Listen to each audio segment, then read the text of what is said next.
Euh, Bienvenue à tous pour notre webinaire qui va être sur les contrôles du régulateur et puis les dispositifs LCBFT.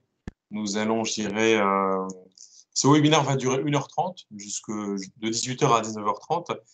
Trois grands points vont être présentés. Toute la partie sanctions ACPR. Deuxième point, tout ce qui autorise amélioration opérationnelle. Et troisième point, les différents outils. Alors, pour animer ce webinaire, nous avons 6 intervenants de qualité. La première partie va être assurée par Jean-Guillaume de Tocqueville et puis Alexis Bonhomme, tous les deux qui travaillent au sein du cabinet d'avocats Agile. Nous allons sur cette deuxième partie intervenir sur la partie opérationnelle et cette partie va être animée par M. Badr Oualadi et Mme Béatrice Bonmichel. Et concernant la troisième partie en lien avec les outils, Charlotte Godin et Bachir El Charvi vont intervenir à ce moment-là. Jean-Guillaume et Alexis, je vous propose maintenant d'intervenir, s'il vous plaît, et de présenter cette partie 1.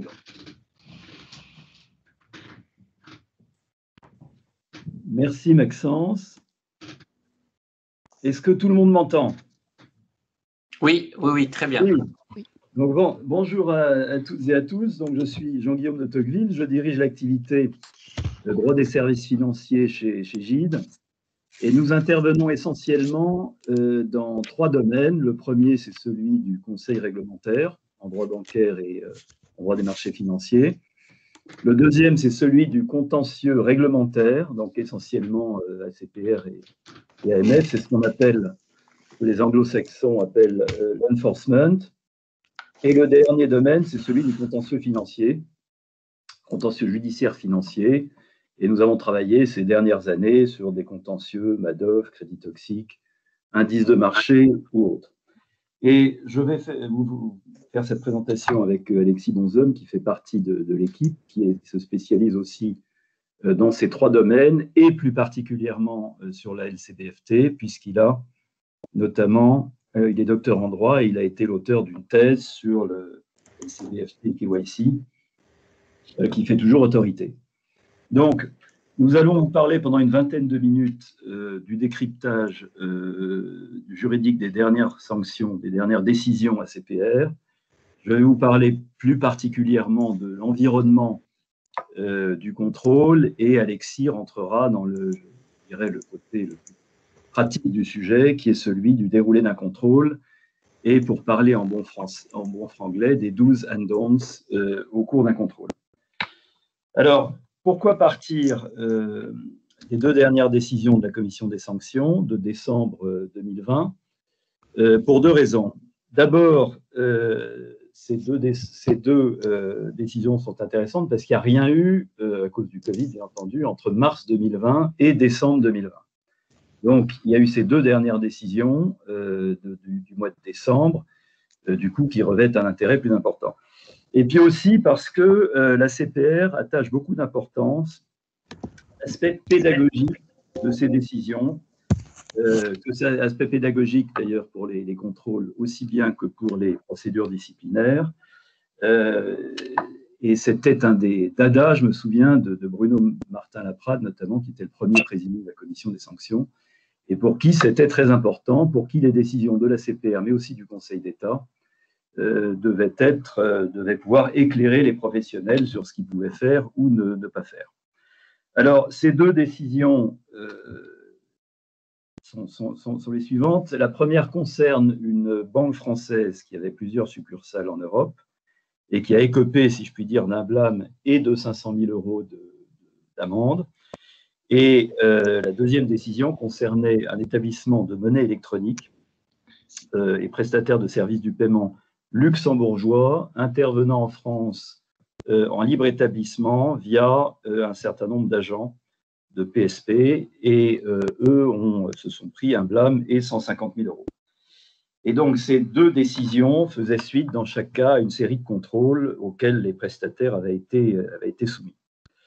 Et ce sont 2 décisions qui concernent l'aspect bancaire de l'activité de la commission des sanctions de la CPR, sachant, comme vous le savez, que la CPR supervise également les activités d'assurance.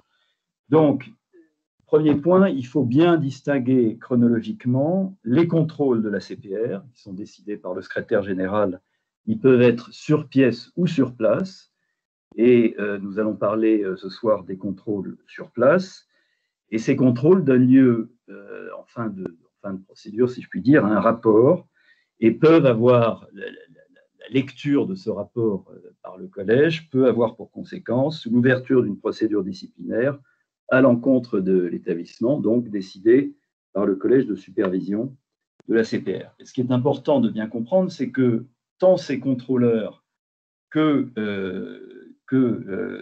les personnes qui interviennent dans le processus de sanction, c'est-à-dire les membres et le secrétariat de la commission des sanctions, ce ne sont pas vos superviseurs. Vos superviseurs sont des gens avec qui vous avez des contacts tous les jours, et les contrôleurs et les personnes qui vont vous sanctionner sont des gens qui sont indépendants et qui interviennent dans un cadre indépendant. Et donc, on y reviendra plus tard, mais les rapports que vous aurez avec eux seront forcément différents. Alors, comment est-ce qu'un contrôle peut arriver ? Grosso modo, la décision du régulateur de contrôler un établissement dépend de 3 facteurs. Le premier, c'est la politique de contrôle de la CPR.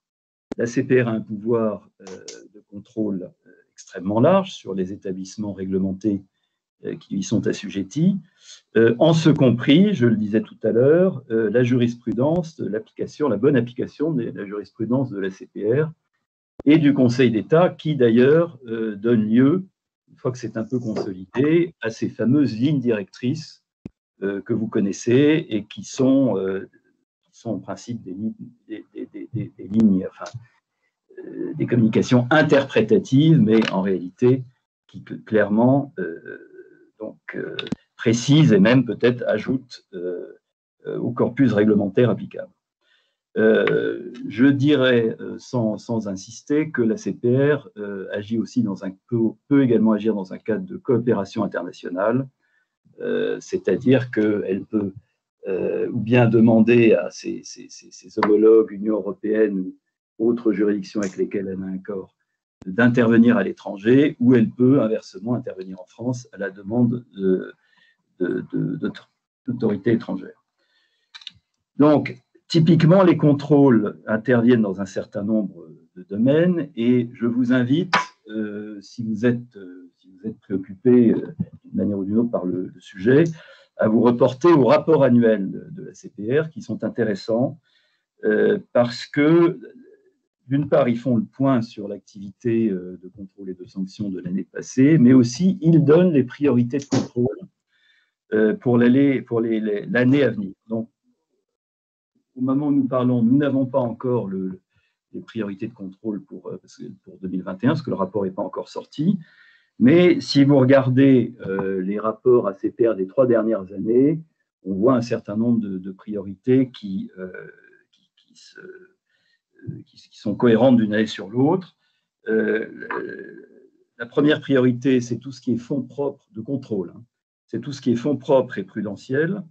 Bon, là, vous avez notamment pour les grands établissements de crédit une compétence jointe avec la BCE. Vous avez des sujets de protection de la clientèle, notamment en matière assurantielle, protection des assurés. Il y a eu cette dernière année des sujets de Brexit, de surveillance du Brexit. Il y a, et on y reviendra, c'est très important, tous les sujets LCBFT et gel des avoirs. Et notamment, la France a souhaité se préparer à l'évaluation par la France du GAFI qui devait intervenir en 2020, je crois, et qui n'a pas pu avoir lieu à cause de la crise sanitaire. Et puis, vous avez tout ce qui est risque émergent, digitalisation, cyber, innovation financière, etc. On voit aussi des sujets de gouvernance, d'externalisation et d'assurance emprunteur. Alors, deuxième facteur de décision d'un contrôle, c'est le type d'activité, d'opération d'un établissement donné, la typologie des risques auxquels il est exposé, la pertinence de son approche par les risques et, très important, la qualité de ses reportings, COREP, FINREP, QLB. Et on voit notamment toujours dans ces rapports plusieurs occurrences où la CPR constate que la qualité des reportings n'est pas suffisante. Troisième raison d'un contrôle, ça peut être justement l'historique des précédents contrôles et les suites qui ont été données par l'établissement en matière de remédiation au vu de la lettre de suite qui a fait suite à ce contrôle ou bien éventuellement à la lettre de mise en demeure. Et c'était notamment le cas des deux décisions dont nous parlons de décembre dernier. Pour la banque, c'est la première décision, les contrôles qui avaient précédé ont été des circonstances aggravantes, plutôt aggravantes, parce que il y a donc eu plusieurs contrôles et la CPR a constaté que même s'il y avait eu certaines actions de remédiation, ce qui avait été demandé n'avait pas été complètement remédié. En revanche, pour l'établissement de monnaie électronique, ça a été plutôt une circonstance atténuante, car ils ont remédié très rapidement à ce qui leur était demandé dans la lettre de suite du premier contrôle. Deuxième point, très rapidement, quels sont les contrôles susceptibles de déboucher sur une procédure disciplinaire? Alors, bien entendu, tous les contrôles ne débouchent pas en pratique sur une procédure disciplinaire. Il s'agit essentiellement, vous le savez, des contrôles relatifs à la LCBFT, au gel des avoirs. Il y a aussi tout ce qui est, c'était le cas des deux décisions de décembre dernier, il y a aussi tout ce qui est protection de la clientèle. Il y a eu un moment des contrôles de droit au compte pour les clientèles fragiles. Voilà. Et autre point important, c'est que lorsque vous avez un rapport de contrôle qui résume toute une série de sujets, évidemment, la procédure disciplinaire ne reprend pas la totalité du rapport de contrôle, elle prend les points qui l'intéressent, en général, LCBFT ou protection de la clientèle, et c'est sur ces quelques griefs que se fonde l'ouverture de la procédure. Donc, quelques chiffres. En 2019, pour illustrer ce que je viens de dire, en 2019, 140 contrôles ACPR, en France essentiellement, 34 contrôles LCBFT et 9 décisions de sanctions disciplinaires, 6 en LCBFT et 3 sur la protection de la clientèle en matière d'assurance. En 2018, 220 contrôles, dont 23 contrôles LCBFT, 10 décisions disciplinaires, 9 en LCBFT et une décision de protection sur des sujets de protection de la clientèle, notamment en matière d'assurance. Voilà, donc, quels sont les griefs qui reviennent classiquement au cours de ces contrôles? En fait, c'est quasi systématiquement les mêmes, que ce soit les contrôles ou la procédure disciplinaire qui suit. C'était le cas donc de nos deux décisions de décembre. Vous avez d'abord tout ce qui est classification des risques et procédure interne. Ça, je dirais, c'est le cadre un petit peu réglementaire LCBFT. Vous avez les sujets de connaissance de la clientèle et de vigilance constante. Dispositif de détection des opérations atypiques, ça c'est toute la qualité de vos outils IT. On en parlera un peu plus tard dans cette conversation. Le traitement des personnes politiquement exposées, les examens renforcés, etc. Et le dernier point, et non le moindre, c'est les déclarations de soupçons. Ça, c'est très important. Et puis, en général, à ces trois thèmes matières, se rajoute quasi systématiquement une critique du contrôle interne, puisque si vous avez des griefs sur les sujets dont je viens de parler, c'est que votre contrôle interne n'a pas été suffisamment efficace. Alors, quid des griefs procéduraux? Il y en a toujours dans certaines défenses. Là, je suis en matière disciplinaire, hein, un certain nombre. Ils sont plutôt moins efficaces maintenant, car la poursuite, après avoir subi quelques revers sur le sujet, maintenant est très prudente sur le plan procédural. Et je pense notamment à une fameuse décision établissement A, il y a quelques années, où nous avions réussi à faire annuler toute une partie du contrôle qui était intervenu sur les succursales offshore de l'établissement, parce que la CPR n'avait pas conclu de convention avec le régulateur de ces juridictions offshore. Bon, ce sont des choses qui n'arrivent plus maintenant. Un mot sur ce que vous risquez, en fait, si vous passez en procédure disciplinaire en termes de sanctions. Bon, administrativement, c'est quasi systématiquement un blâme. Les sanctions pécuniaires sont un éventail très large, puisque ça va de 10 000 € à 50 millions d'euros. Il y a eu, donc, par souci de parité, il y a eu une banque qui a été condamnée à 50 millions sur des sujets de LCBFT et une compagnie d'assurance qui a été condamnée également à 50 millions sur des sujets de compte en déshérence. Habituellement, c'est plutôt entre 500 000 et 10 millions.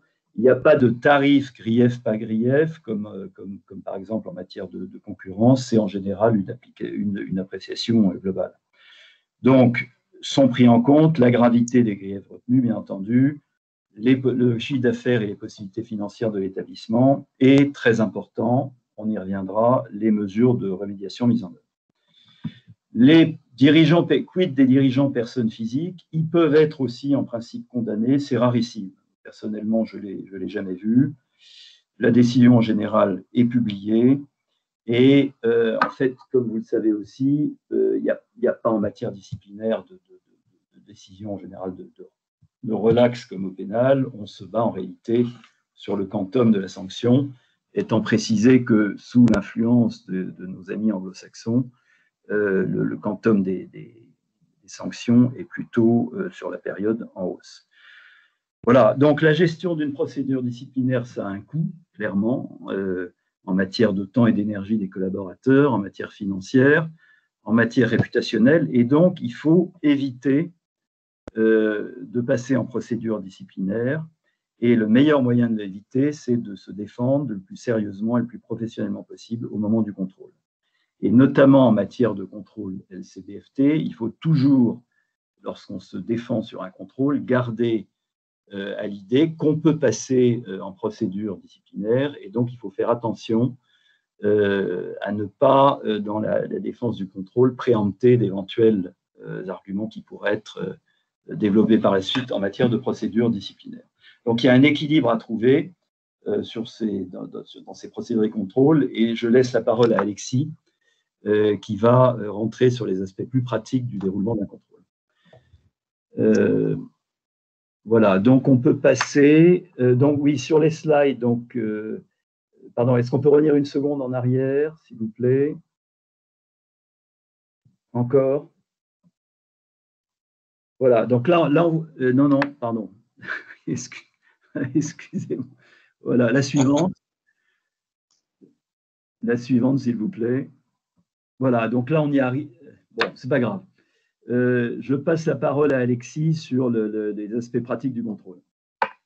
Merci, bonjour à tous. Alors, il faut juste passer à la slide suivante encore, non, dans l'autre sens. Voilà, c'est parfait. Donc, là, nous allons voir maintenant plus en détail le déroulement de la procédure de contrôle. Alors, tout d'abord, il faut savoir que l'ACPR a publié une charte de contrôle, une charte de conduite des missions de contrôle qui détermine les obligations et les droits de la mission de contrôle et de l'établissement dans le cadre de ces procédures de contrôle. Donc, c'est un document qui est vraiment intéressant, qu'il convient de lire et d'analyser avant toute procédure de contrôle. En tant que telle, la procédure démarre par une information préalable de l'établissement qui est réalisée par le chef de mission. Donc, ce n'est pas une visite surprise ou une enquête, il y a un droit de l'établissement à obtenir une information préalable du lancement d'une procédure de contrôle. Concrètement, après cette information préalable, la mission de contrôle va organiser une réunion de présentation avec l'établissement, à laquelle devront participer les dirigeants de l'établissement, au cours de laquelle la mission de contrôle présentera les grandes étapes du contrôle, avec ses différentes attentes, et surtout pour détailler le processus du contrôle, notamment les différents entretiens préliminaires qu'elle souhaite réaliser, les différentes visites des implantations et toute l'étape de processus d'élaboration du rapport de contrôle. Alors, il est important à ce stade, si ça n'a pas été déjà fait précédemment, d'obtenir communication de la lettre de mission qui est signée par le secrétaire général et qui définit le périmètre d'intervention de la mission de contrôle, pour permettre à l'établissement de bien s'assurer que les contrôles qui sont bien réalisés dans le périmètre qui a été défini à l'origine. Ensuite, on passe à la phase de contrôle en tant que telle, pour laquelle la mission de contrôle et les inspecteurs disposent de prérogatives extrêmement larges. Elles ont bien évidemment accès aux locaux de l'établissement, que ce soit de l'établissement en lui-même, mais également ses filiales et ses succursales en France, dans l'Union européenne ou dans des pays tiers s'il y a des accords de coopération. Elle peut obtenir communication de tout document et renseignements. Elle a accès au système informatique de l'établissement en lecture seule et non pas en écriture. Et elle peut demander tout entretien qu'elle juge utile.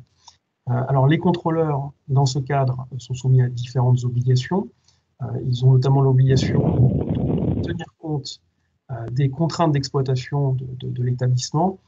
Par la mission de contrôle et ses demandes, la mission de contrôle ne doit pas perturber outre mesure le fonctionnement normal de l'établissement. Et les contrôleurs doivent également agir avec courtoisie. Alors, c'est toujours le cas. Mais il faut, comme le disait Jean-Guillaume, garder en tête que les contrôleurs, dans le cadre de procédures sur place, ne sont pas vos superviseurs et vos contrôleurs dans le cadre du contrôle permanent, et que le rapport de contrôle va appuyer sur les points qui font mal. Et on a souvent des clients qui viennent nous voir en nous disant qu'ils ont été assez surpris de constater un décalage entre leur perception du contrôle, qui s'est très bien passé, et la teneur du rapport de contrôle qui est beaucoup plus négatif que ce qu'ils pouvaient penser. Et donc, il faut vraiment faire attention parce que on peut avoir un rapport de contrôle qui se passe bien et une mission de contrôle qui se passe bien et un rapport de contrôle qui va être plus négatif que prévu.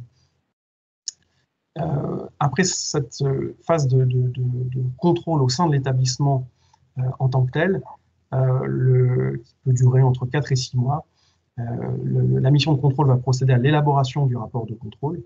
Il y a différentes sous-phases. Elle va envoyer d'abord à l'établissement un avant-projet de rapport de contrôle sur lequel l'établissement pourra faire ses observations, à la fois pour relever des erreurs factuelles, mais aussi pour développer certains arguments ou divergences de vue par rapport au constat de la mission de contrôle. Tout cela est un préalable à la réunion de restitution des constats, au cours de laquelle la mission de contrôle va restituer oralement les constats et au cours de laquelle l'établissement pourra apporter ces différentes observations aux constats qui ont été apportés, cette fois-ci oralement. Sur la base de ces éléments, la mission de contrôle va élaborer un projet de rapport de contrôle qu'elle va adresser à l'établissement. C'est ce qu'on appelle dans la pratique le tableau à 3 colonnes. Vous avez dans la colonne de gauche le rapport de contrôle en tant que tel. Dans la colonne du milieu, c'est la colonne réservée aux observations de l'établissement. Et c'est ici que l'établissement va mettre par écrit l'ensemble de ces observations, factuelles ou juridiques. Et puis dans la colonne de droite, vous aurez les observations de la mission de contrôle qui peut répondre aux observations de l'établissement.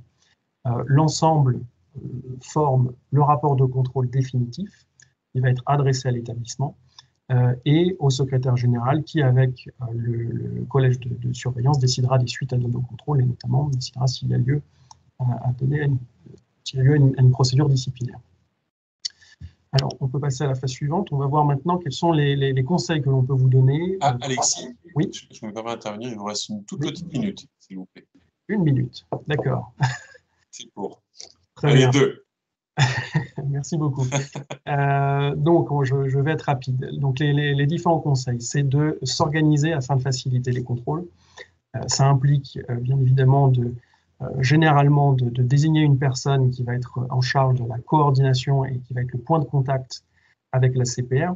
Vous pouvez, dans ce cadre, vous faire assister par un conseil, et c'est généralement recommandé, qui ne sera pas ce sera pas un mandat de représentation, c'est-à-dire que le conseil ne sera pas en face de la mission de contrôle, mais c'est plus une mission d'appui sur certains sujets particuliers qui pourraient être soulevés, notamment sur des points juridiques. Ensuite, le deuxième élément, c'est de coopérer avec la mission de contrôle. Ça peut paraître relativement évident ou simple, mais ce n'est pas si simple en pratique, parce que lorsque vous avez des demandes, notamment d'extraction informatique importantes, il est difficile parfois de répondre avec le bon périmètre et une bonne qualité d'information, et surtout avec célérité, sachant que le fait de répondre dans des délais relativement longs peuvent constituer des manquements en tant que tels, qui vont être constatés par la mission de contrôle, et ça peut être notamment le cas dans le cadre de documents qui sont recueillis dans le cadre de l'externalisation où cela peut constituer une violation en tant que telle. Enfin, le fait de communiquer ces informations en retard peut constituer une violation en tant que telle des règles relatives à la tierce introduction. Donc je passe un peu rapidement. Effectivement, ce qui est important, c'est également de remédier rapidement aux défaillances constatées. Jean-Guillaume en a parlé tout à l'heure, notamment de mettre en œuvre des plans de remédiation très rapidement et dès le contrôle, et ça peut être des éléments qui vont réduire fortement le quantum de la décision. Et sur ce sujet, on a souvent des questions très pratiques sur, par exemple, les déclarations de soupçon. Lorsque la mission de contrôle considère que l'établissement aurait dû faire une déclaration de soupçon et que l'établissement conteste cet élément, on peut se demander si on doit faire une déclaration de soupçon à titre préventif. Et généralement, c'est effectivement ce que l'on recommande. Toutefois, en précisant bien dans le rapport de contrôle ou dans la procédure disciplinaire que cette déclaration ne préjuge pas de la contestation de la nécessité de faire cette déclaration en tant que telle. Et puis enfin, Jean-Guillaume l'avait également rappelé tout à l'heure, il est important d'être conseillé et accompagné lors de la réponse au projet de contrôle pour ne pas, parce que lorsque l'établissement n'a pas été conseillé à l'origine, il y a certains éléments de défense qui peuvent préempter dès l'origine et élaborer une défense sur cette base est parfois compliqué, notamment lorsque l'établissement a adopté une technique de défense qui est plutôt celle du bon élève, consistant à ne pas contester les différents constats. Et sur cette base, il est effectivement difficile d'avoir une bonne défense ensuite dans le cadre d'une procédure disciplinaire. Alexis, merci beaucoup. Jean-Guillaume et Alexis, merci beaucoup pour votre intervention. Je vous propose qu'on passe maintenant à une phase de questions-réponses. Donc là, c'est la phase, si je puis dire, à destination des personnes qui suivent notre webinaire. Très bien.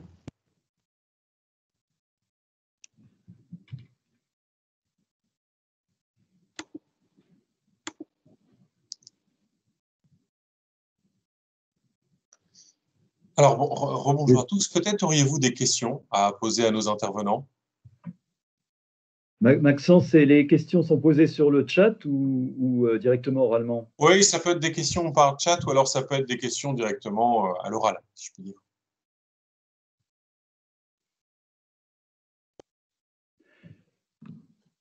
Bon, on peut peut-être les concentrer sur la fin, du coup, sur la fin de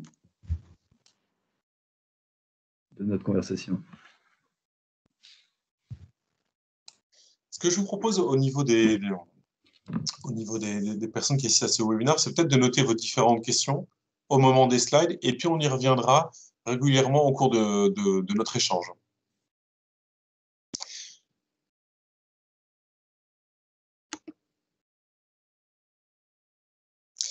Alors, nous passons maintenant sur la partie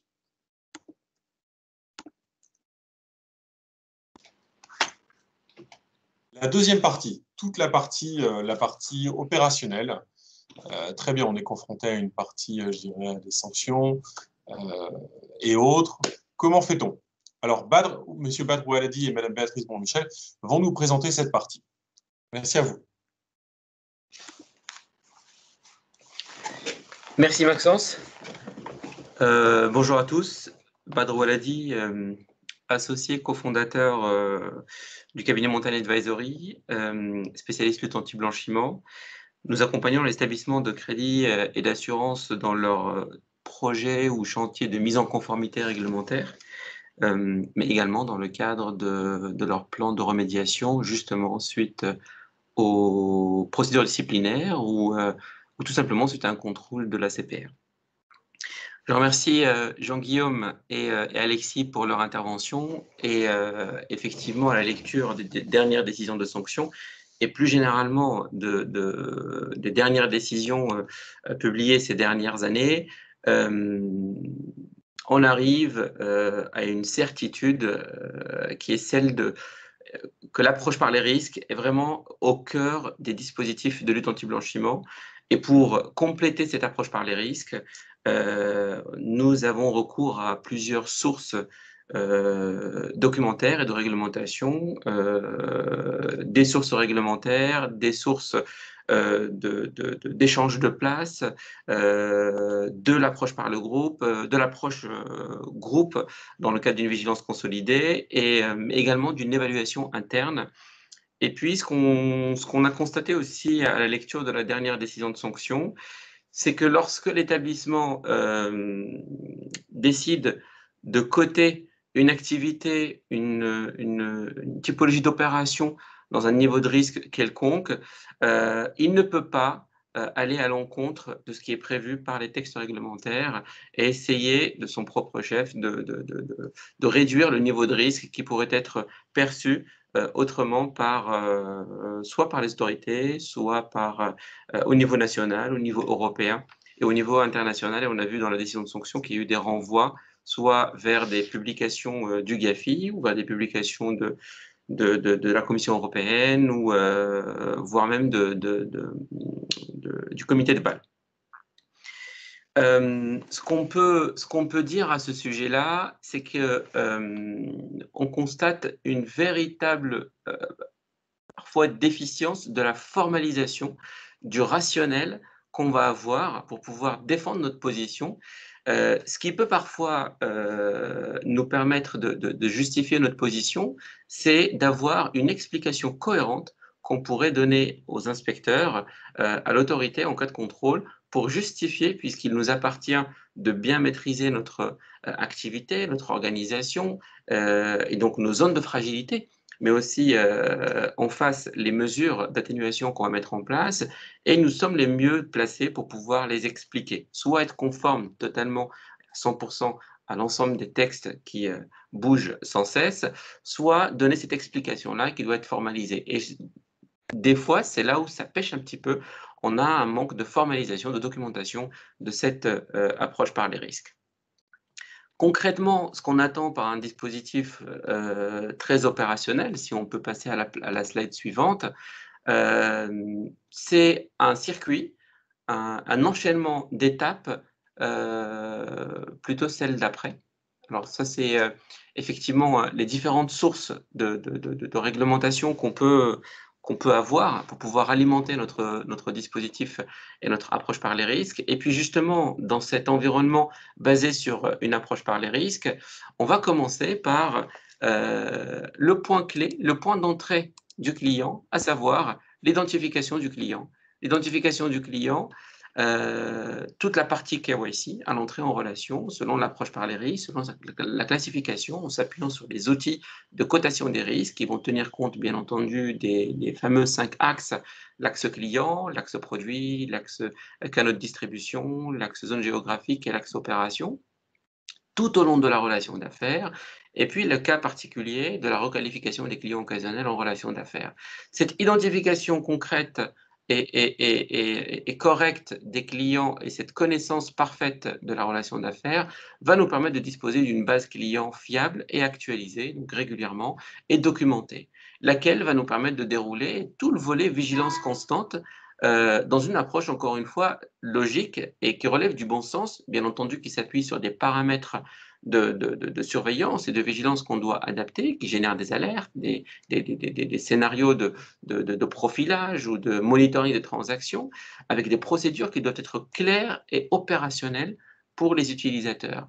Des procédures peuvent effectivement parfois contenir des explications des textes réglementaires, des reprises de la partie réglementation qui est applicable, mais le plus important, c'est de traduire de manière très opérationnelle ces procédures aux utilisateurs. Des fois, lorsqu'on a des procédures qui ne sont pas très opérationnelles, même si on a une reprise presque parfaite des obligations réglementaires, eh bien, les opérationnels se retrouvent démunis face aux opérations, face au quotidien, et peuvent manquer de réflexe ou de vigilance à l'égard des transactions. Donc, tout ce dispositif-là de vigilance qui s'appuie sur la base client qui est fiable, sur des procédures opérationnelles, sur des outils correctement paramétrés et régulièrement ajustés et paramétrés, donne lieu à des alertes pertinentes. L'inverse donnera lieu à des alertes qui ne vont pas être pertinentes et donc par conséquent qui vont générer soit beaucoup d'alertes et donc une systématisation du classement de l'archivage de ces alertes-là, soit absolument pas d'alerte ou peu d'alerte. Et le cas échéant, ça peut être un indicateur pour les inspecteurs pour aller voir le niveau de paramétrage. Donc le niveau d'alerte ou le nombre d'alertes pertinentes qui est généré s'appuie essentiellement sur ces deux critères, à savoir la fiabilité des données de la base client, mais aussi la qualité du paramétrage et des procédures qui ont été mises en place. Bien entendu, dès lors qu'on a des alertes pertinentes, cela va nous permettre de nous orienter, le cas échéant, vers les diligences, à savoir d'examen renforcé, qui nécessite une certaine réactivité, puisque dans le cas des examens renforcés, on est tenu d'investiguer un peu plus la transaction, la relation d'affaires, et d'aller vers le client pour lui demander, le cas échéant, des justificatifs. Ce n'est pas systématique. Parfois, à la simple lecture des relevés des transactions ou du dossier physique ou du recoupage d'une information qu'on peut avoir par ailleurs, l'opération, en tout cas, peut nous paraître très claire, très cohérente au regard du profil du client, et il n'est pas nécessaire de contacter le client. Dans la majorité des cas, on va le contacter pour demander des justificatifs probants. Lorsque nous n'avons pas de justificatif, vous l'avez vu à travers la décision de sanction, certainement, on ne peut pas avancer au régulateur un argument qui vise à dire on est toujours en attente, et cela dure depuis plusieurs mois. Hein. Il y a des cas où, depuis plus d'1 an, que le client se manifeste pour nous communiquer les justificatifs. Là, c'est clair, on a des renvois vers des articles qui nous incitent, ou en tout cas qui nous somment de procéder directement à la déclaration de soupçon, parce qu'on n'arrive pas à obtenir des justificatifs auprès du client. Oui. Nous avons juste une question, si on peut juste y répondre. Alors, la question, c'est est-ce que la CPR contrôle uniquement les banques et assurances ou tous les acteurs soumis à la LCBFT, type notaire, professionnel, immobilier et autres? Alors, non, il ne rentre pas dans le périmètre, je parle sous le contrôle de Jean-Guillaume, il n'entre pas dans le périmètre de supervision de la CPR. Ils vont relever directement, je suppose, du procureur. Badre, oui, en oui. fait, les notaires, les avocats, les huissiers, etc., dépendent de leur ordre pour être Oui. contrôlés et sanctionnés. C'est ça. En revanche, et sur les autres acteurs du secteur non financier, ils sont contrôlés par la Commission nationale des sanctions. OK. Exactement, ta réponse est tout à fait exacte, Bader. En fait, la CPR ne contrôle que les établissements qui sont soumis à sa supervision, c'est-à-dire les établissements réglementés, banques, entreprises d'investissement, PSP, EME, etc. Voilà, bureau de change. Voilà, changeur manuel, agent. Les agents, effectivement, auxquels on peut faire appel, y compris les IOBSP, auprès de qui on peut externaliser toute ou partie d'une activité de distribution, par exemple. Oui, tout à fait. Oui. Donc, l'examen renforcé doit donner lieu à une identification des vraies opérations atypiques qui, elles, feront l'objet d'une déclaration de soupçon. Le passage entre examen renforcé et identification d'opérations atypiques doit faire l'objet d'une vigilance à l'égard des délais de traitement, des délais d'instruction des dossiers. Et donc là, on a par exemple des indicateurs qu'on peut avoir ou qu'on doit avoir dans les reportings à communiquer aux instances de gouvernance pour permettre de mettre ces dispositifs-là sous tension. On a parlé tout à l'heure du rôle des fonctions d'audit. Effectivement, c'est un rôle très important pour pouvoir compléter, en tout cas sécuriser les dispositifs. Béatrice en parlera plus en détail. Donc, l'examen renforcé nous permettra d'avoir une identification des opérations atypiques, laquelle donnera lieu à une déclaration de soupçon, toujours avec cette logique de monitoring des délais, une formalisation, une pertinence avec un esprit de synthèse. Je répète à chaque fois cette anecdote, ou en tout cas cet échange qu'on a eu très cordial avec notre correspondant Tracfin, puisque quand j'occupais des fonctions de direction de la conformité, j'avais institutionnalisé une relation, une réunion régulière, annuelle avec Tracfin pour avoir un feedback sur la qualité de nos déclarations de soupçons. Et un jour, notre correspondant nous a dit que nous représentons pour eux, donc pour les investigateurs de Tracfin, les analystes de Tracfin, des apporteurs d'affaires. Puisque plus la déclaration est claire et pertinente, avec un esprit de synthèse, où on a mis en avant d'abord les indicateurs clés, les indices de blanchiment et de financement du terrorisme, mais aussi en accompagnant cette déclaration avec des justificatifs pour permettre à l'analyste d'avoir la même vision que nous, pour qu'on puisse lui expliquer les éléments de doute, plus ça va leur permettre de transférer, en tout cas de qualifier cette déclaration de soupçon au niveau du service de réception de déclaration de soupçon, la DOVI, la division d'orientation et de valorisation de l'information, vers les services qui vont aller encore plus loin dans l'investigation et probablement vers une transmission vers le procureur. Et donc, une fois qu'on a réalisé cette déclaration de soupçon, donc délai de traitement, pertinence, contenu, circuit de validation, on l'a vu dans des décisions de sanctions précédentes où, à cause des circuits de validation, on rallongeait les délais, eh bien, arrive l'arbitrage quant au maintien ou pas de la relation d'affaires. Il n'est pas précisé dans les textes réglementaires qu'il est impératif de rompre la relation d'affaires après la déclaration de soupçon, sauf dans 2 cas. Le premier, si l'on n'arrive pas à identifier le client. Le deuxième, si l'on n'arrive pas à obtenir ou si le client refuse de nous communiquer des justificatifs. Là, on est tenu, notamment en vertu de l'article L561-8, de rompre la relation d'affaires. Pour les autres cas, il n'est pas obligatoire de rompre la relation d'affaires. Et d'ailleurs, le GAFI avait recommandé de ne pas rompre la relation d'affaires systématiquement, justement pour continuer à observer, à monitorer le fonctionnement du compte du client et, le cas échéant, continuer à alimenter TracFin avec des déclarations complémentaires, d'où la pertinence de ce maintien de la relation d'affaires. Mais si on décide de maintenir la relation d'affaires, eh bien là, il ne faut pas tomber dans le piège, c'est que le niveau de risque du client ne peut pas rester le même. Si le client était en risque standard ou en risque faible et qu'il a fait malgré tout l'objet d'une déclaration de soupçon, il est important de requalifier ce niveau de risque, quitte à le revoir ultérieurement pour le réajuster. Et Badre, oui. Peut-être peux-tu illustrer un peu la définition de risque, la notion de risque, s'il te plaît. La notion de risque. Bien, la notion de risque, c'est selon une approche par les risques. Alors, on a des participants du Maroc, d'Algérie, de la Côte d'Ivoire et du Sénégal. On retrouve à peu près les mêmes textes réglementaires qu'on a en Europe, avec ces fameux 5 axes qui doivent nous permettre, généralement à l'aide d'un outil. Je constate encore au travers les missions d'audit que j'ai pu réaliser dernièrement qu'il y a certains établissements qui n'ont pas encore d'outils pour les aider à évaluer le niveau de risque du client avant l'entrée en relation et de manière dynamique tout au long de la relation d'affaires. Cette classification par les risques qui va nous donner un score de risque de client, un peu comme le score de risque de crédit, pour permettre de mettre en face les diligences adéquates, adaptées en fonction du niveau de risque. Cet outil-là de profilage ou de scoring de risque doit s'appuyer sur les 5 axes. Quels sont les critères portés par le client? Est-il résident fiscalement sur place ou pas?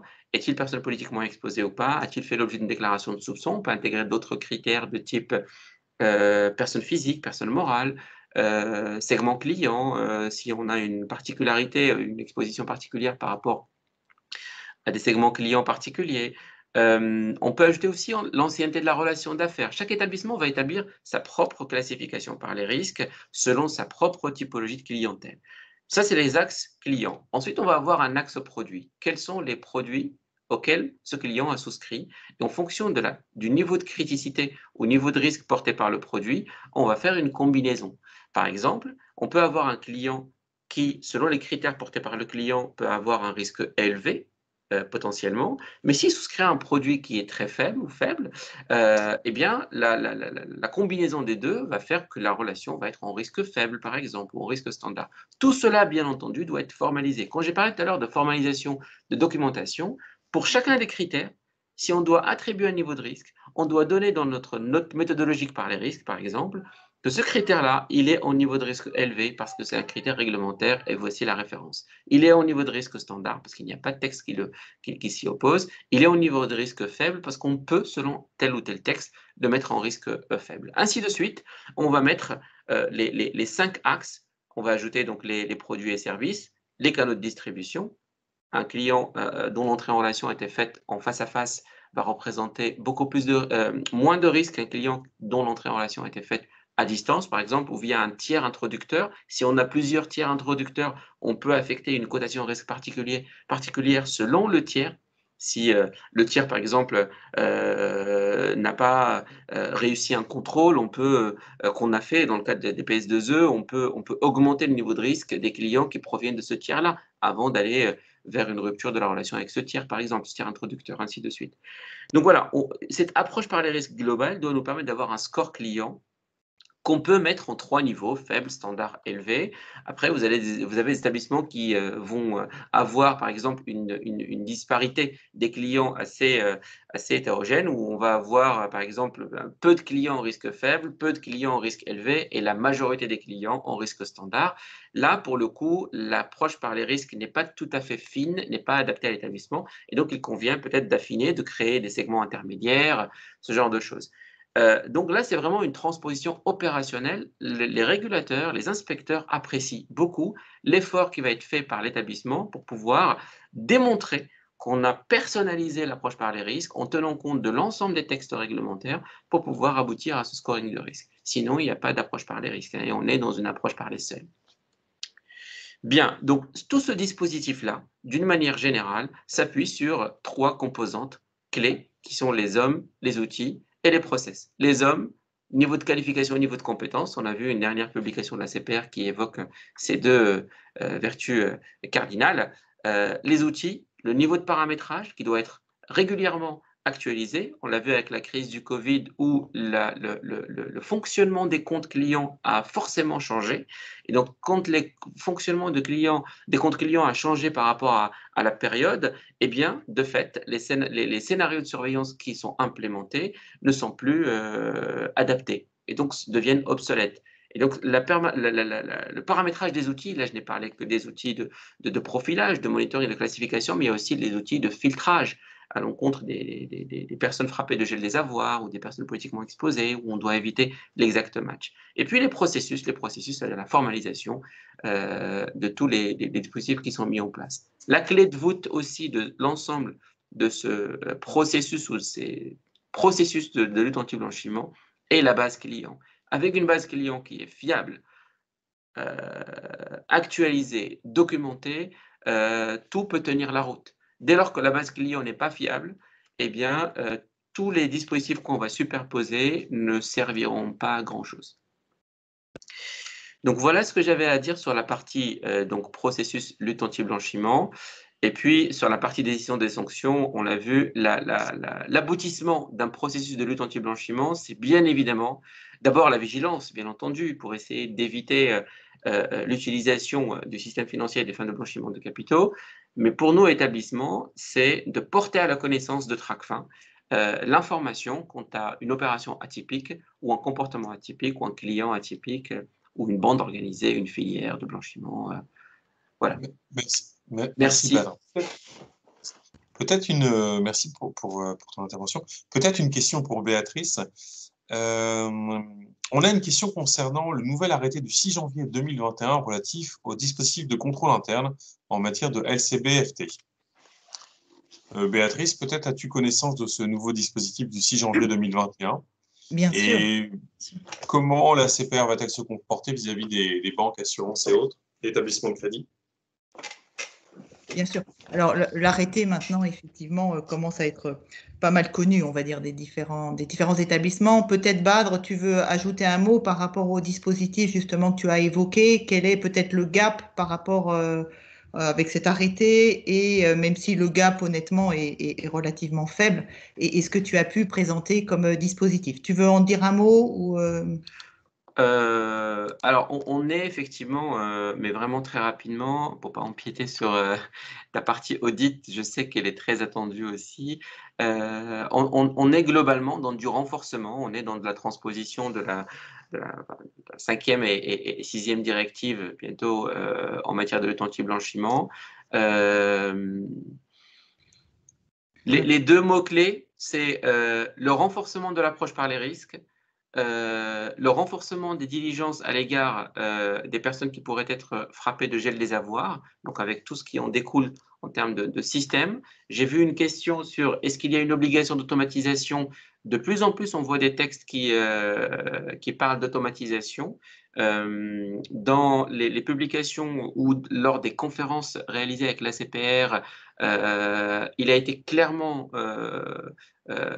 évoqué l'automatisation, l'utilisation des outils à des fins d'anti-blanchiment. Et aujourd'hui, de plus en plus, on ne voit pas comment faire sans les outils. Qu'il s'agisse de LSI, de petits établissements ou de grands établissements, puisqu'avec les outils Excel ou les vérifications ponctuelles qui peuvent être réalisées, il y a un risque opérationnel majeur. Et surtout, le jour où on a un contrôle du régulateur, eh bien, on va avoir un challenge de taille pour pouvoir justifier tous les dispositifs qui ont été mis en place. Ok. Alors, l'arrêté aussi était quand même attendu depuis quelque temps parce qu'avec toutes les évolutions qu'il y a pu y avoir sur le code monétaire et financier, le fameux arrêté du 3 novembre 2014 finissait in fine par être d'abord un petit peu obsolète quelque part, et puis c'est un petit peu comme s'il était dans un vêtement trop petit pour lui, c'est-à-dire qu'il y a tellement maintenant quelque part d'importance sur ce sujet et d'exigences réglementaires qu'il était tout à fait justifié qu'il ait un arrêté quelque part spécifique, voilà, beaucoup plus détaillé que ce qu'on a pu avoir dans le cadre de l'arrêté du 3 novembre 2014, et puis un arrêté qui soit en phase avec le code monétaire et financier. Voilà. Donc il y a déjà un aspect à la fois pratique, et puis pour être vraiment conforme et faciliter justement la conformité par rapport aux enjeux contrôle interne du dispositif LCBFT. Voilà, même si donc dans le contenu, ce n'est pas une révolution, voilà, les points tels que les a abordés Badre, bien évidemment, sont tout à fait dans l'esprit de cet arrêté.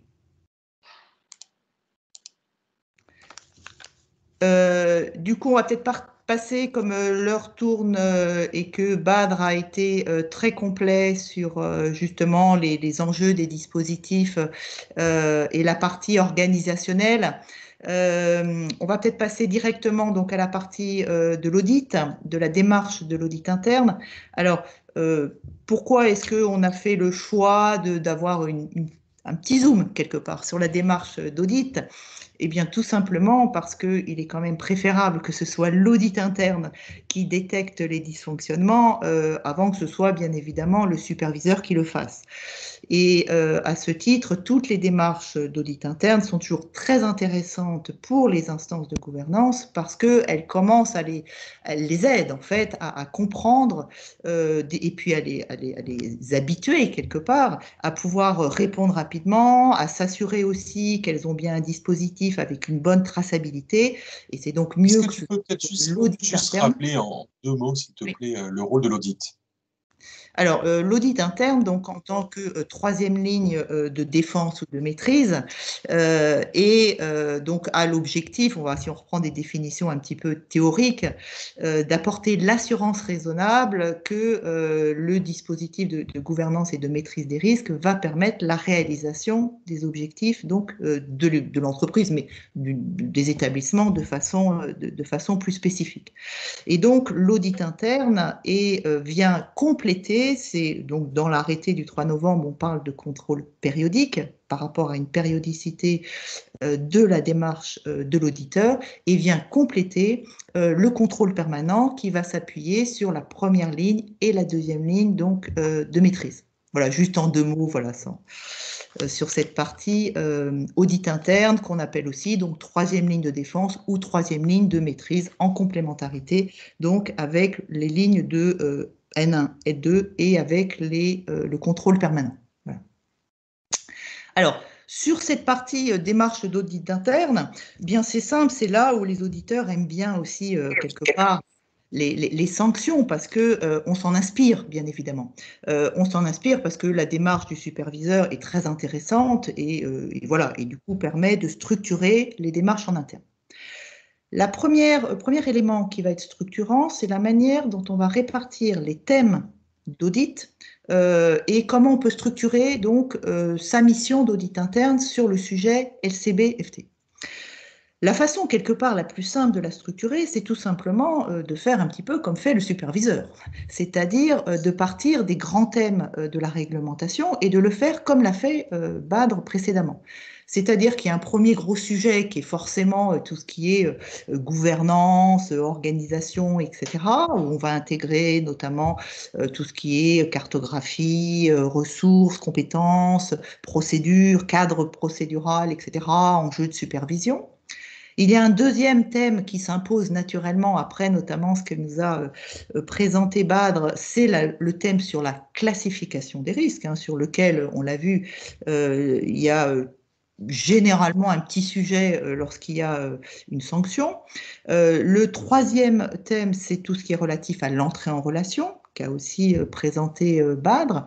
Le quatrième thème, très très important, c'est la vigilance constante, puisqu'on le sait bien, c'est parfois plus facile d'avoir un beau dossier au départ. Le vrai enjeu, c'est de s'assurer que le dossier va rester de qualité tout au long de la relation d'affaires. L'autre point, c'est donc la partie examen renforcé, bâtie sur notamment un certain nombre de scénarios que Badre également a évoqué. Et enfin, le dernier grand thème, il y en a quelques autres qui sont un petit peu connexes, c'est tout ce qui est relatif aux dispositifs déclaratifs et notamment donc les déclarations de soupçon. Donc le premier point, construire les thèmes de sa démarche d'audit interne, c'est quelque part, voilà, pas si compliqué, et en s'inspirant tout simplement aussi des démarches par le superviseur, ça permet d'être sûr d'avoir couvert l'ensemble du périmètre réglementaire. Donc je passe sur les COSI, je passe sur les FATCA, EAI, etc., qui sont importants bien sûr, mais on va se concentrer sur les notions qu'on a abordées précédemment.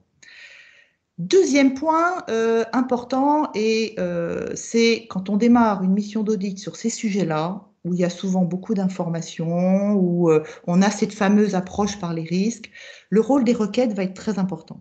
Et la démarche analytique, qui est une démarche quand même qui devient de plus en plus importante dans la démarche de l'audit interne, trouve tout son sens dans la partie LCBFT.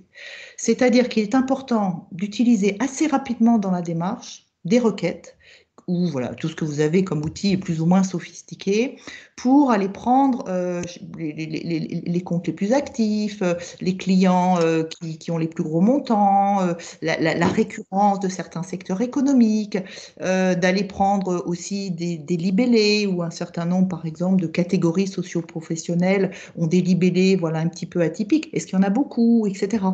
Pour se donner... Peut-être tu peux nous donner un exemple pour illustrer ce point-là.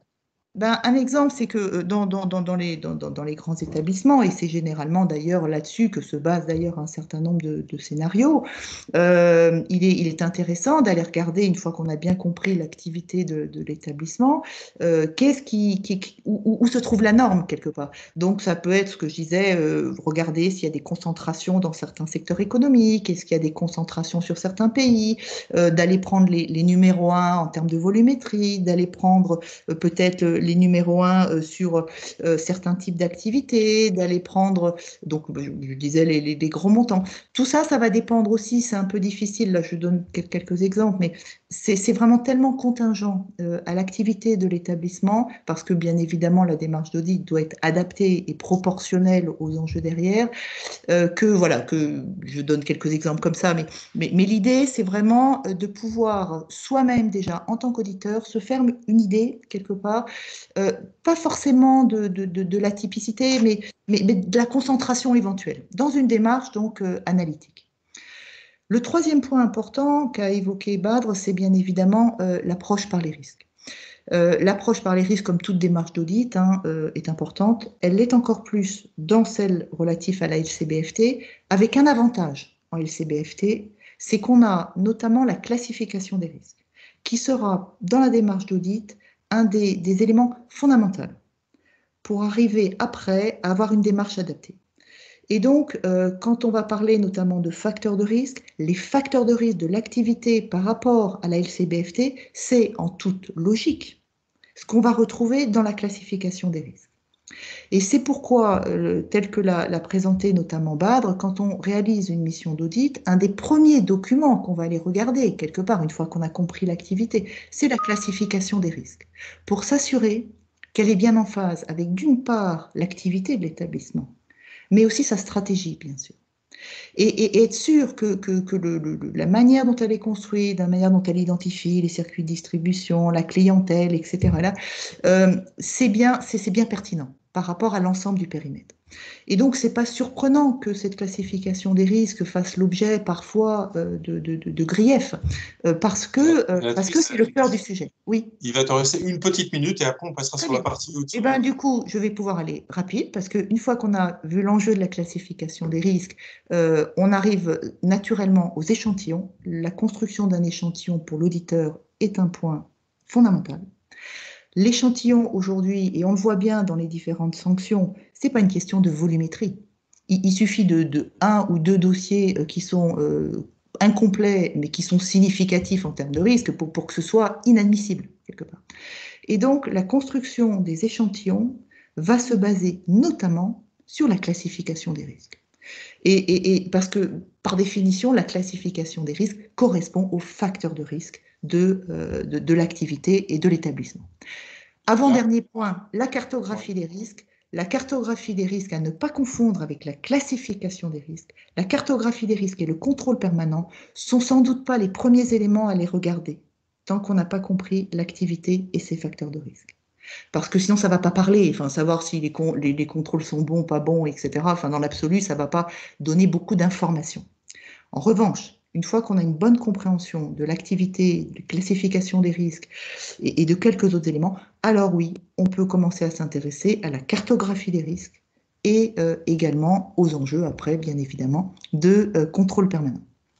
Et enfin, c'est en général le sujet avec lequel on commence et avec lequel on termine, c'est tout ce qui est gouvernance et tout ce qui est adéquation des effectifs, compétences, etc. Au début de mission, on est incapable de dire s'il y a assez d'effectifs, si les gens sont compétents, etc.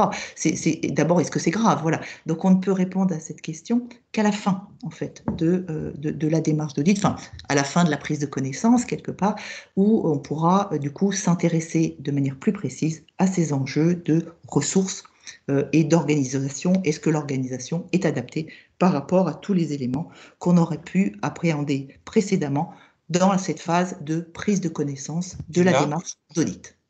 Voilà. Béatrice, une fois merci beaucoup Béatrice et Badr. Et une fois qu'on est arrivé là, la question qui se pose, c'est à quels outils on a recours?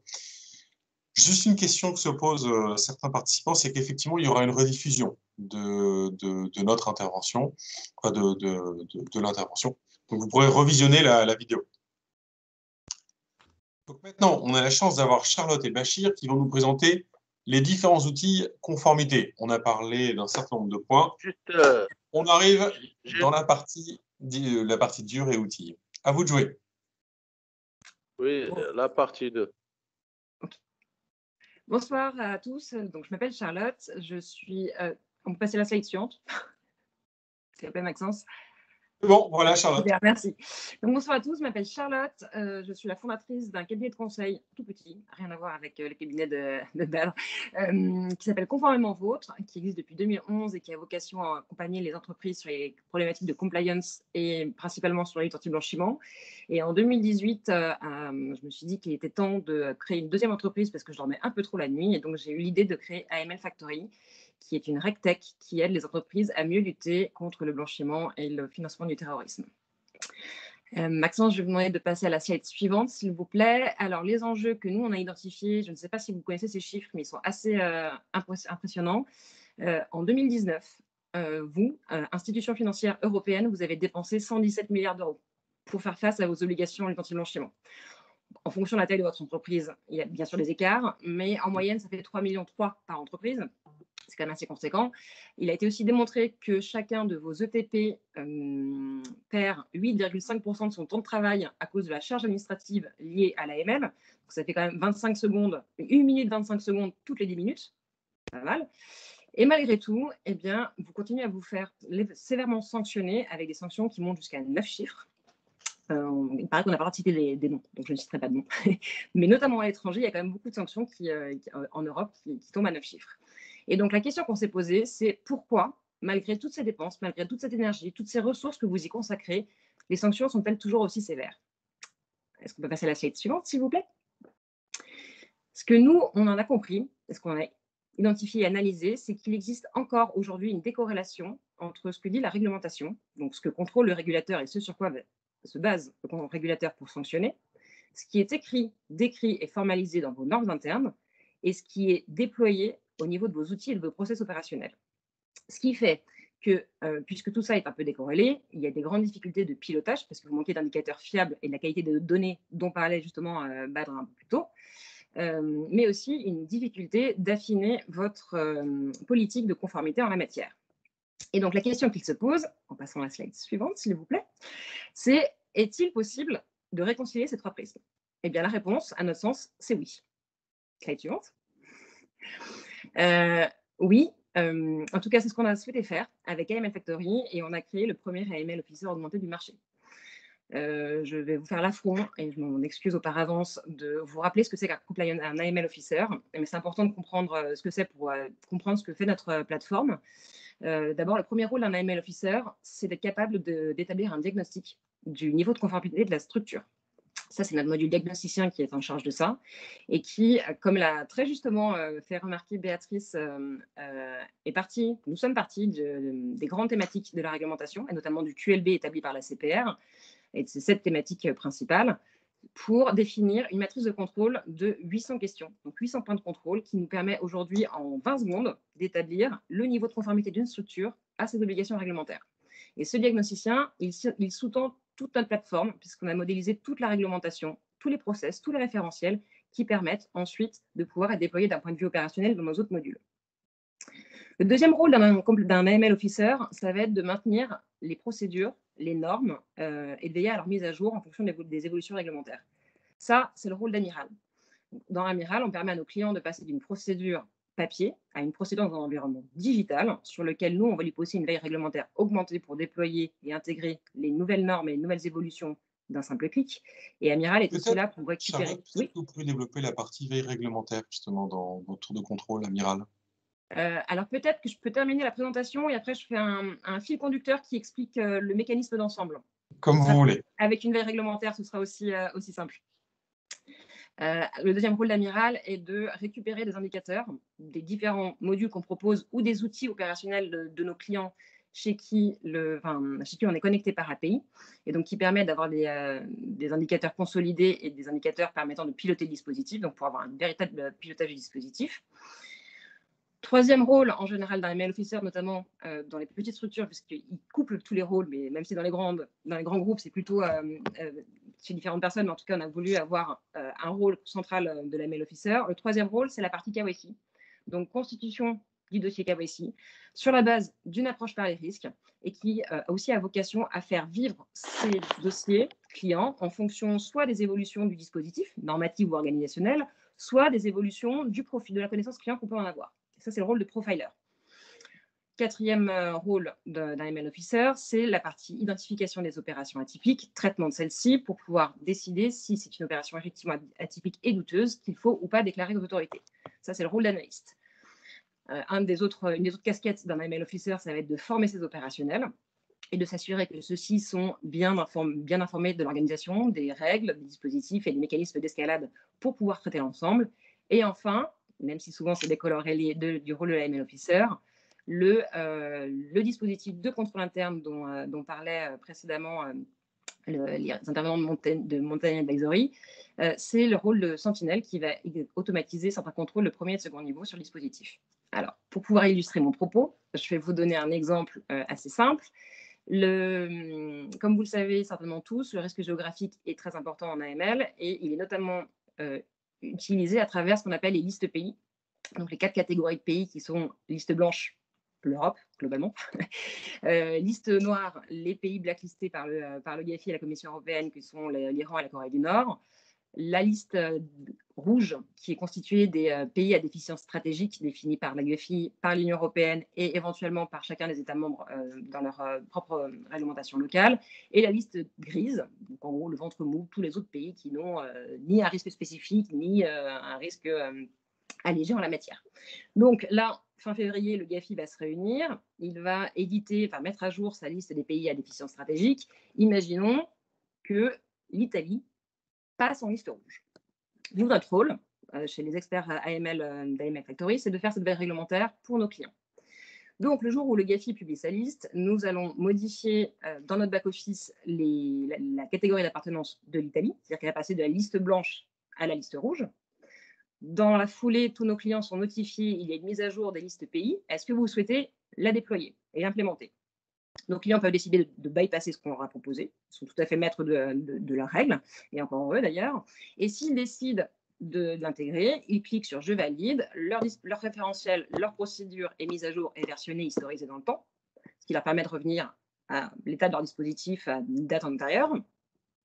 Le soir même, Profiler va aller balayer toute la base de données clients pour vérifier, identifier tous les dossiers KYC en lien avec l'Italie, que ce soit par citoyenneté, par résidence, par lien capitalistique, éventuellement par pays de naissance, si ça a été paramétré comme tel dans la plateforme. Il va aller rescorer le profil client.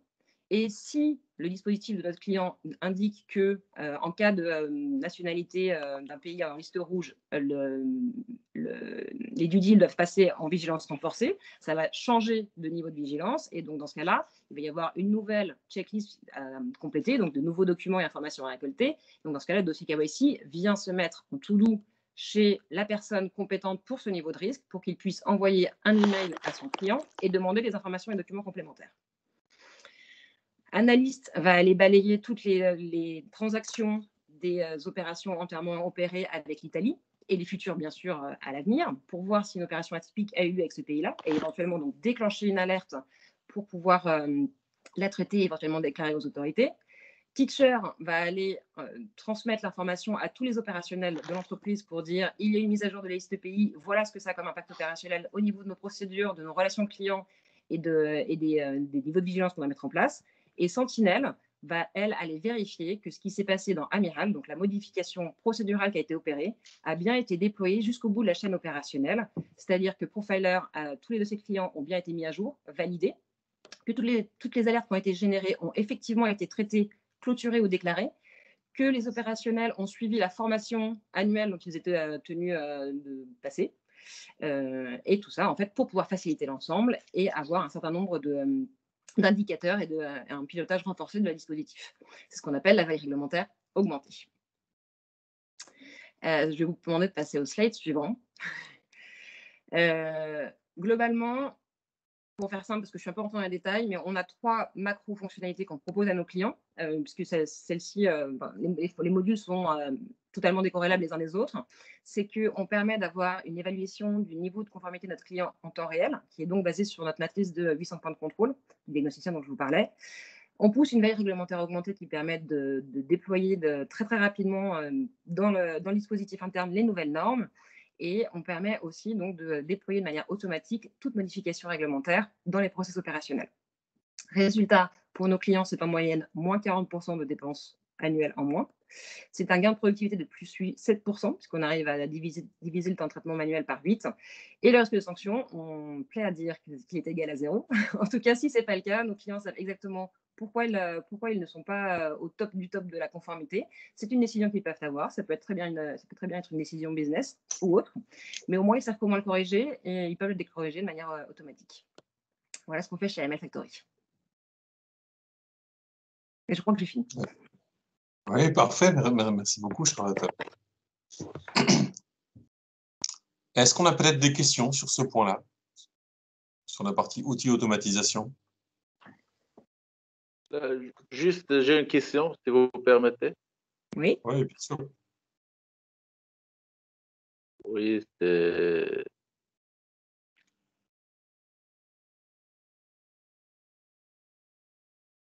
Oui, c'est Monsieur Mohamed Al-Arbaoui. Je suis expert en évaluation, financement et transmission d'entreprise de l'Université Paris-Dauphine. Je suis actuellement au Maroc. Cette partie, je voudrais savoir si en synthèse, quelles sont les 3 clés de cette partie-là? Les 3 clés. Pardon, je n'ai pas compris votre question, excusez-moi. Oui, en synthèse, quels sont les 3 éléments clés pour synthétiser? Qu'il faut retenir sur AML Factory, c'est ces 3-là. Oui. Les 3 derniers que je vous ai donnés. L'évaluation du niveau de conformité en temps réel, la veille réglementaire augmentée et l'automatisation du déploiement des processus opérationnels. En synthèse. D'accord. Merci. Je vous en prie. Merci, monsieur, pour votre question. Je vous propose qu'on passe à Bachir, qui va, de Global Expert Consulting, qui va également nous présenter la partie outils. Parfait. Bachir, à vous de Bonjour jouer. à tous. Bonjour, merci Maxence. Donc, je suis Bachir El Gabi, je suis partenaire du cabinet GEC, donc en charge du bureau de Paris. Donc, on est présent, Je vous montre un peu. on va dire, on est présent en Afrique et à Paris. Donc, on est une soixantaine de consultants. On travaille essentiellement dans le secteur financier, essentiellement pour des banques. Et nous, on les accompagne sur des problématiques opérationnelles, système d'information, procédure, efficacité opérationnelle, conformité, etc.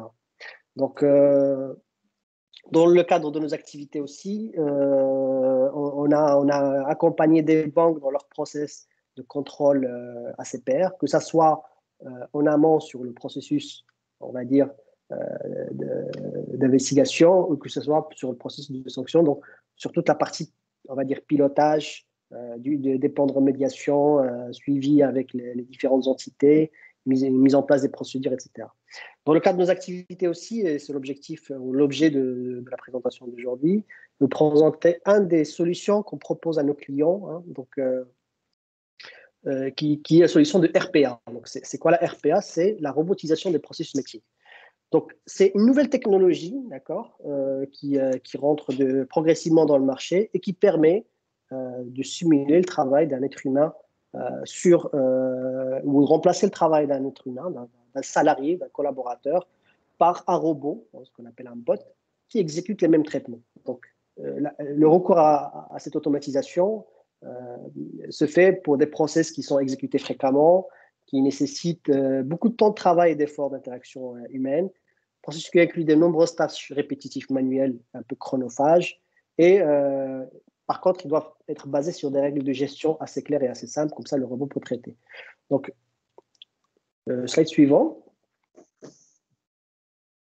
Donc, je vais vous expliquer la technologie avant de vous montrer un peu comment on a mis à contribution cette technologie dans le cadre des processus conformité. Donc, pour comprendre, un bot RPA, il peut faire l'ensemble des tâches sur plusieurs types d'applications. Donc, sur des outils bureautiques, il peut manipuler des fichiers Excel, Word, etc. Il peut aller sur des applications Word, il peut aller sur vos applications métiers, tout ce qui est Global Banking ou autre. Il peut aller sur les messageries, et ça, c'est juste des exemples. Hein, c'est juste pour vous illustrer. Donc, en faisant ça, ce qu'on essaye de faire, slide suivant, c'est de créer ce qu'on appelle un travailleur virtuel. Donc, aujourd'hui, on est face à des problématiques. Donc, on a deux types de problématiques. Problématiques opérationnelles, donc des disparités quantitatives et qualitatives dans l'exécution des tâches.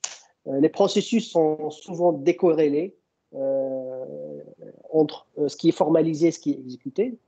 On a des nombreuses tâches répétitives sans valeur ajoutée qui affectent un peu les opérateurs qui les traitent.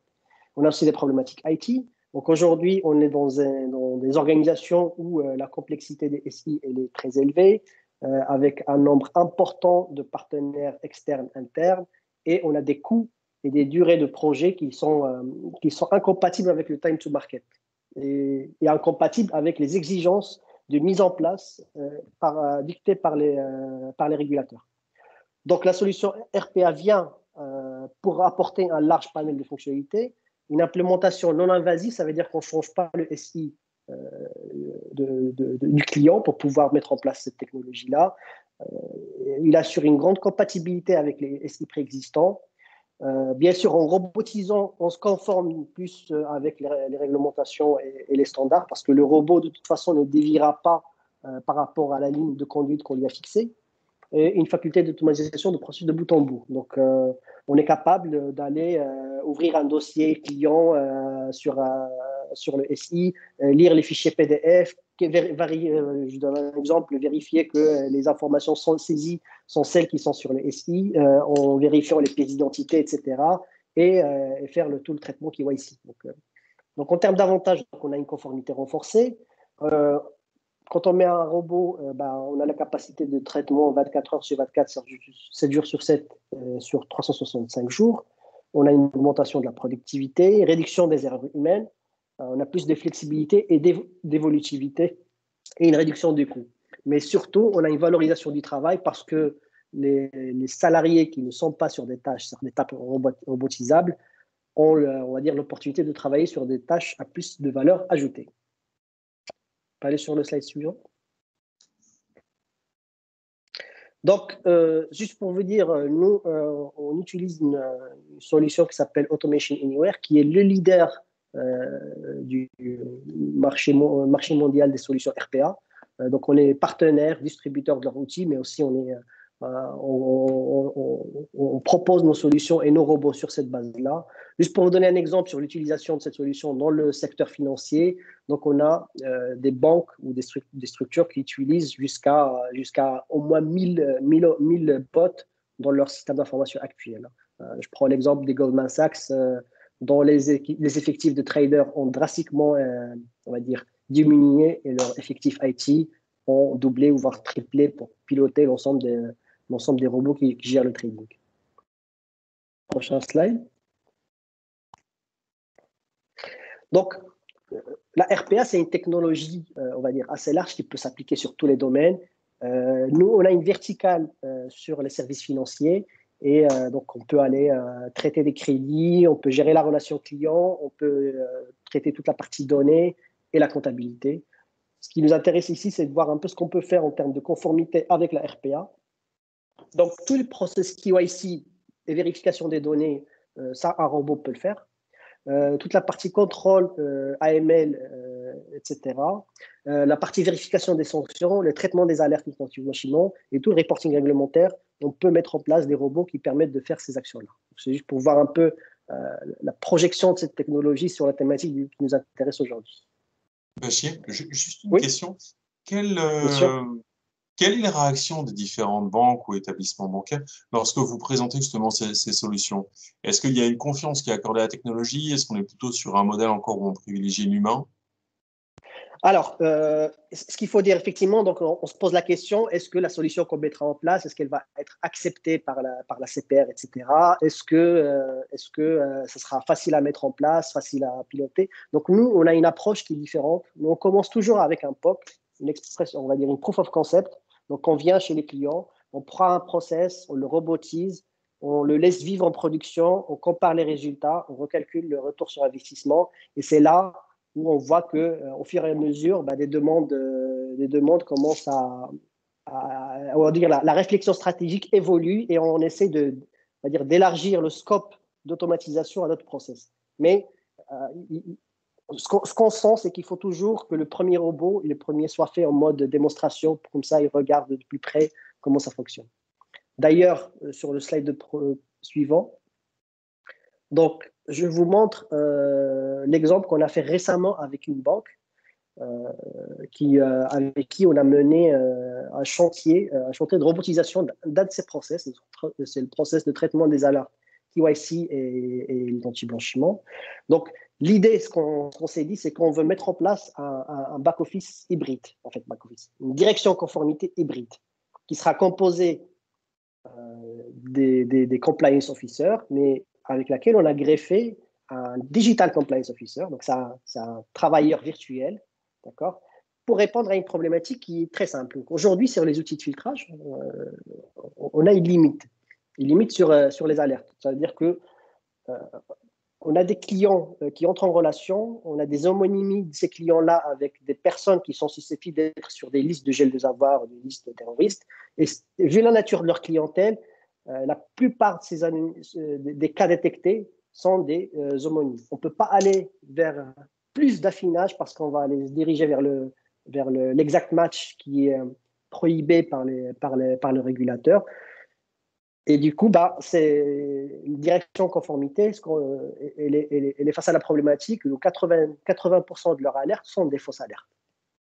Ça génère de la frustration client parce que de toute façon, le temps que la direction conformité, en fonction des effectifs, puisse libérer les alertes, le client ne peut pas faire des opérations et du coup, il reste bloqué. Le volume est de plus en plus croissant parce qu'on constate aussi que les règles souvent évoluent. Et du coup, pour pouvoir pallier à ça, ce qu'on a mis en place, c'est qu'on a créé un robot qui, lui, sera le point d'entrée le point d'entrée pour traiter ces alertes-là. D'accord? Donc, le robot, il prend l'ensemble des alertes. Il se base sur quelques règles de gestion. On est parti sur des règles de gestion les plus safe, justement pour pouvoir lever ces alertes-là. Donc, on s'est dit, s'il y a des différences entre les lieux de naissance, les dates de naissance et le sexe, on peut considérer que c'est une fausse alerte. Et si le robot n'arrive pas à prendre une décision, il transmet la main ou l'alerte à un compliance officer pour reprendre le sujet. Donc, on l'a fait sur un périmètre, vous voyez bien, très restreint, juste pour montrer l'impact de cette robotisation sur leur activité. Prochain slide. Oui, Bachir, donc on a vraiment une complémentarité entre l'intervention justement de l'outil, ou de ces technologies, plus l'intervention humaine, ce qui permet in fine d'avoir quelque chose Exactement. L'objectif, c'est de créer des directions. Exactement. L'objectif, c'est de créer des directions hybrides.